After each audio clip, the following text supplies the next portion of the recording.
आज की वीडियो ना तेरे लिए नहीं है। क्यों सर, मेरे लिए क्यों नहीं है भाई? क्योंकि तू डरपोक है। तूने जब सीडीएस एग्जामिनेशन की तैयारी करने के बारे में सोचा था ना, तो तेरा मोराल बहुत हाई था, तेरी मोटिवेशन बहुत हाई थी। बट धीरे धीरे जैसे तूने कॉलेज के अंदर एडमिशन ले ली, सोच क्या थी पहले दिन जब तूने कॉलेज के अंदर एडमिशन ली कि सर मैंने कॉलेज के अंदर एडमिशन तो ले ली है, बट मेरा सपना सीडीएस एग्जामिनेशन को क्रैक करना ही है। मेरा एनडीए एग्जामिनेशन रह गया, बट मैं आपसे वादा करता हूं कि मैं सीडीएस एग्जामिनेशन जरूर क्रैक करूंगा। बट धीरे धीरे जैसे दिन बीतने शुरू हुए, तेरी कॉलेज लाइफ जो है बहुत अच्छी चलने शुरू हो गई, तेरे दोस्त यार बनने शुरू हो गए।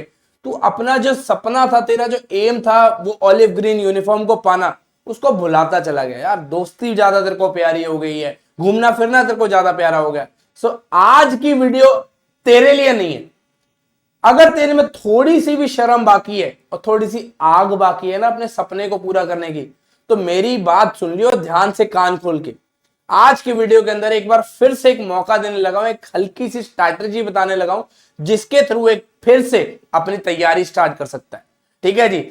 7 किलर ट्रिप टिप्स आपके साथ शेयर करने वाला हूं, ट्रिक्स कह लो या टिप्स कह लो, जो आपको इस सीडीएस 1 2025 को एग्जामिनेशन को क्रैक करने में मदद करेगी।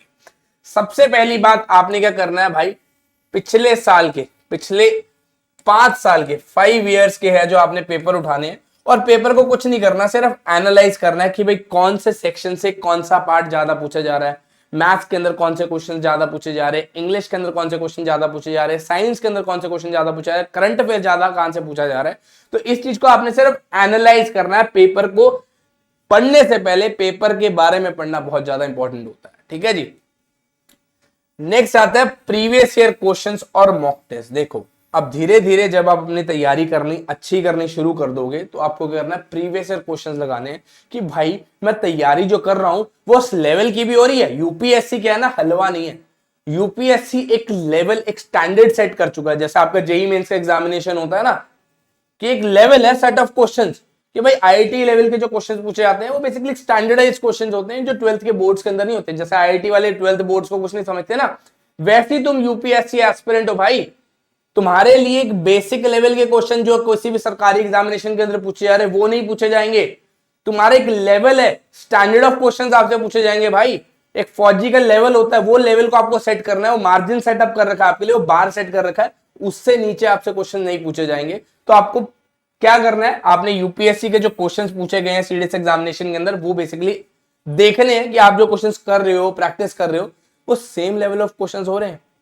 अगर वो हिट कर रहा है सेम लेवल, तो बहुत अच्छी बात है, you are on a good track. लेकिन अगर आप उस चीज तक नहीं पहुंच पा रहे हो, तो आपको अपना लेवल बढ़ाना पड़ेगा भाई। अपने particular set of practice questions को बढ़ाना पड़ेगा, अपना हार्डवर्क को बढ़ाना पड़ेगा। आपको देखनी पड़ेगी आपकी गलतियां कहां हो रही है। नेक्स्ट आता है choose specific subjects and not every subject. देखो क्या होता है ना, हर एक स्टूडेंट का एक कोर सब्जेक्ट होता है जिसके अंदर वो स्ट्रांग होता है।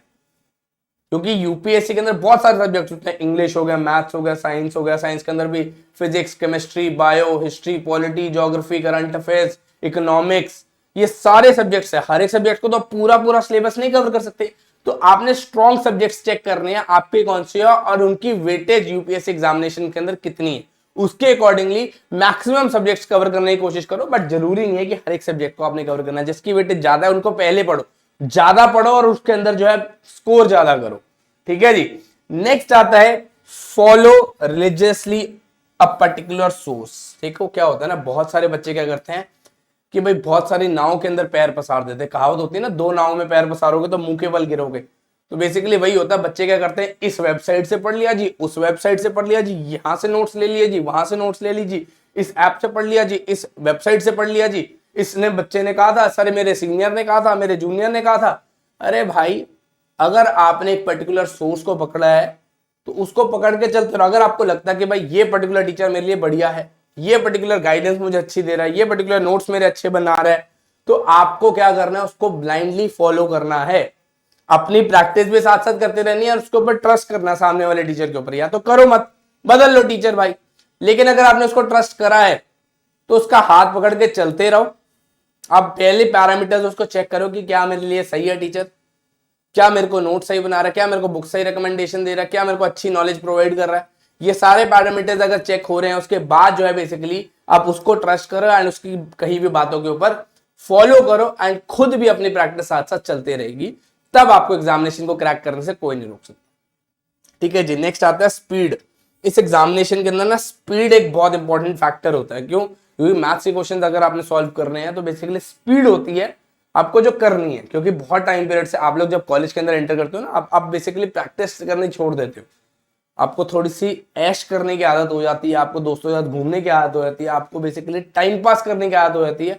लेकिन स्पीड इसके अंदर क्यों इंपॉर्टेंट होती है? जब आप हाथ से क्वेश्चन प्रैक्टिस दोबारा पेन चलाने की कोशिश करते हो तो आपकी वो स्पीड जो 12th क्लास की स्पीड होती है, आपको पता होगी, याद होगी ये चीजें कि 12th के लेवल की जो आपकी स्पीड होती है हाथ से लिखने की, वो बेसिकली आपकी कॉलेज के अंदर आके थोड़ी कम हो जाती है। क्यों? क्योंकि आपके रिटर्न नोट्स बनाने की हैबिट जो खत्म हो जाती है, तो आप लिखते कम हो। तो मैथ्स प्रैक्टिस जब करो तो बेसिकली लिखो, जितने हाथ से क्वेश्चन सॉल्व करोगे उतना ही आपकी स्पीड बढ़ेगी। तो स्पीड के ऊपर फैक्टर के ऊपर स्पीड के एक फैक्टर को आपको ध्यान रखना है एंड उसको ध्यान में रखते हुए आपने जो है स्टॉप वॉच लगा के क्वेश्चंस को सॉल्व करना है मैथ्स के।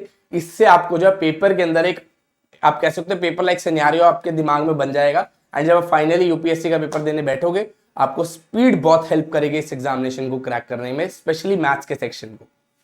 नेक्स्ट आता है that is your strength is an English paper. अंग्रेजी का एक पेपर जो होता है ना, ये एक ब्रह्मास्त्र है आपके सीडीएस के एग्जामिनेशन के अंदर। ठीक है जी। 100 नंबर का पेपर होता है भाई, और ये पेपर आपको जो है कह सकता हूं आर या फिर पार लगा सकता है। ठीक है जी। अंग्रेजी क्योंकि ऐसी एक चीज है जो आपको हर एक फैक्टर के अंदर हेल्प करेगी। ठीक है जी। इंग्लिश आपका जो आप कह सकते हो गेम चेंजर हो सकती है सीडीएस एग्जामिनेशन के अंदर, बिकॉज बहुत अच्छा आपको स्कोर करने में मदद कर देती है इंग्लिश। बहुत सारे बच्चों की वीक होगी तो इसके ऊपर काम करिए, बिकॉज इंग्लिश आपको हेल्प करेगी हर एक फैक्टर के ऊपर, रिटन के अंदर भी और एसएसबी के अंदर भी आपको हेल्प करेगी। तो आपको इंग्लिश के ऊपर बहुत मेहनत करनी चाहिए। इंग्लिश इजी भी है, थोड़ा सा टाइम मांगती है बस आपका, लेकिन आप इसको समझ गए तो आपको स्कोर करने में बहुत हेल्प करेगी। ठीक है जी। मार्क्स को स्कोर करने में बहुत हेल्प करती है आपका इंग्लिश का सेगमेंट।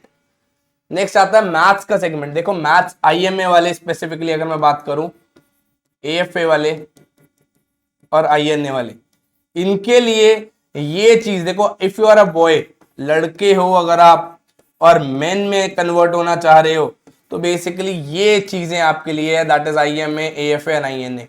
अगर आपके पास मैथ्स है, साइंस है, तो आप ये जरूर टारगेट करिए कि आपका टारगेट होना चाहिए that is IMA, AFA and INA. तो मैथ्स के लिए अप्लाई करना जरूर। ठीक है जी। एंड मैथ्स के अंदर आपको बता दूं 40% आपका जो सेगमेंट आता है सिर्फ मेंसुरेशन और ज्योमेट्री से ही आता है। तो आपके लिए बेनिफिट हो जाएगा, आपको बाहर हाथ पैर मारने की जरूरत नहीं है। 100 में से करीब आप समझ लो कि 40 क्वेश्चन जो है सिर्फ आपके ज्योमेट्री और मेंसुरेशन से ही आ रहे हैं। तो एक आपका प्लस पॉइंट है, आपको ज्यादा मेहनत नहीं करनी है। इन दो सेगमेंट के ऊपर पहले आप मेहनत करो, उसके बाद रेस्ट ऑफ द सेगमेंट के अंदर मैथ्स के ऊपर फोकस करना है। पहले ये पोर्शन स्ट्रॉन्ग कर लो। सिर्फ 40% आपका जो पेपर है 100 में से, वो सिर्फ आपका जो है मेंसुरेशन और ज्योमेट्री से ही आ रहा है। तो ये अगर आप टिप्स को ध्यान में रखेंगे और प्रिपरेशन करेंगे तो आपकी प्रिपरेशन बहुत ज्यादा बूस्ट होगी, बहुत ज्यादा हेल्प मिलेगी आपको अपनी प्रिपरेशन के दौरान। ठीक है बच्चे। सो आई होप आपको वीडियो पसंद आई हो, पसंद आई तो लाइक जरूर करना एंड अगर आप इस चैनल के ऊपर नए हो तो चैनल को सब्सक्राइब करना मत भूलिएगा। जय हिंद, जय भारत।